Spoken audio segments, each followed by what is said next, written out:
Hello and welcome back. This week, our beginner's Bothy guide is taking us to the shores of Loch Torridon and to Craig Bothy.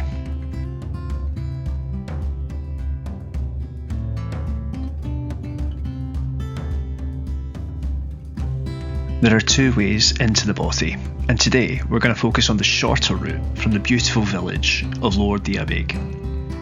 Should you arrive in plenty of time, then I'd recommend the steep descent to the pier to appreciate what I would consider one of Scotland's hidden gems. You can find the route on Walk Highlands with start point linked to Google Maps, and I'll link that down below for you. And if you use what three words, then you're aiming for rinse, unicorns, cargo. The path is well made and offers dramatic views of Diabeg, Loch Torridon and Skye. After about 1 to 1.5 hours, you'll descend towards the Bothy itself, which, if you're walking in with a heavy pack, is a pretty welcome sight by this point.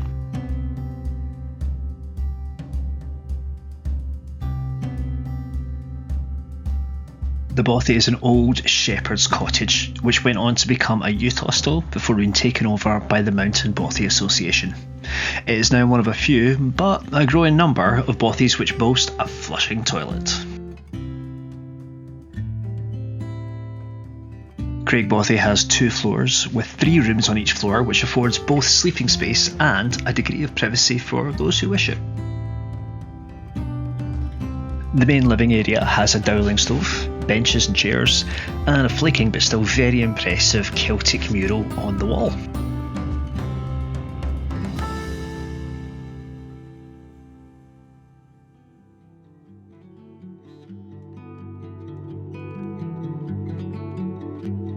The kitchen has plenty of cooking space and is pretty well stocked with fairly clean cookware as well.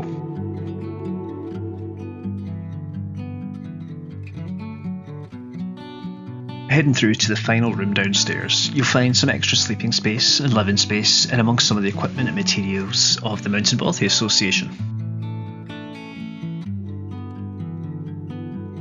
Heading up the stairs and to the left, there's a large room which only has a table in it but offers plenty of sleeping space, and the area by the window offers the most mobile signal of anywhere in the Bothy.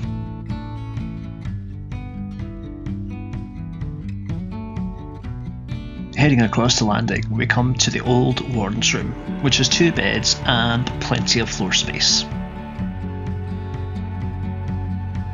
This room has a panelled ceiling, so in theory it should keep the heat a little bit better than some of the other rooms. And finally we come to the little cubbyhole room, which has 2 beds in it and is sandwiched between the 2 main rooms upstairs. This one's cosy and definitely the most you're likely to feel like you're in a private room.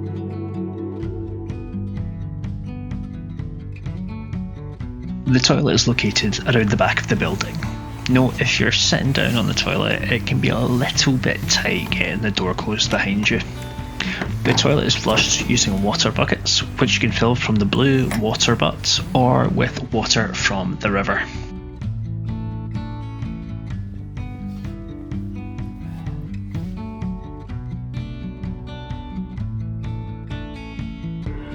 The River Craig flows behind the Bothy and it is an excellent water source. Be sure to collect upstream of the Bothy and from fast running water. The water has a peaty tinge to it, but I happily drank it straight from the source and had no issues.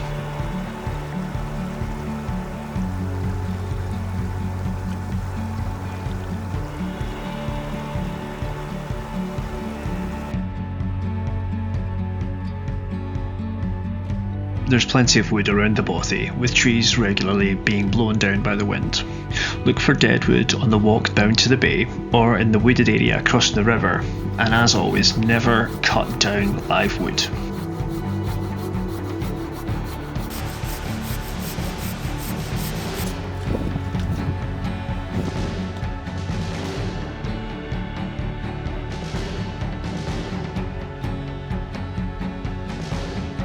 There are a few side trips you could do while you're staying at the Bothy, but the obvious one would be to start by going down to the bay.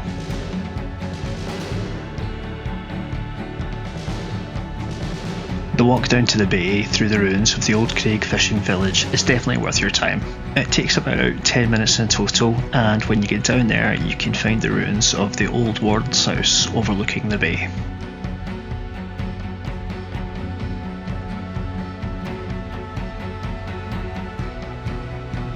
The bay is rich in wildlife, has a fair amount of driftwood, and if you're brave or daft enough you can even get in a little bit.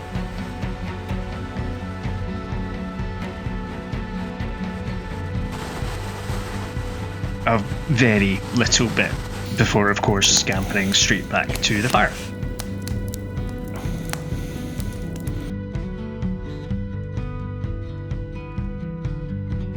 There's plenty of wildlife to see in and around the Bothy too.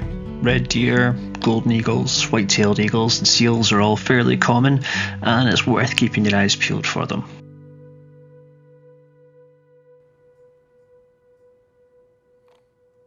There are some excellent side trips that I wanted to film for you, but a series of weather warnings curtailed my efforts. There's a Mesolithic cave, the reference for which you can find on the Bothy notice boards, some old fishing cottages further up the coast, and some beautiful beaches as you head out to Red Point. This Bothy is, in my experience, one of the quieter ones.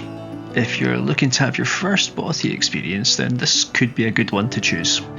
The location is excellent, there's the chance of privacy if you wish, and there's plenty to see and do.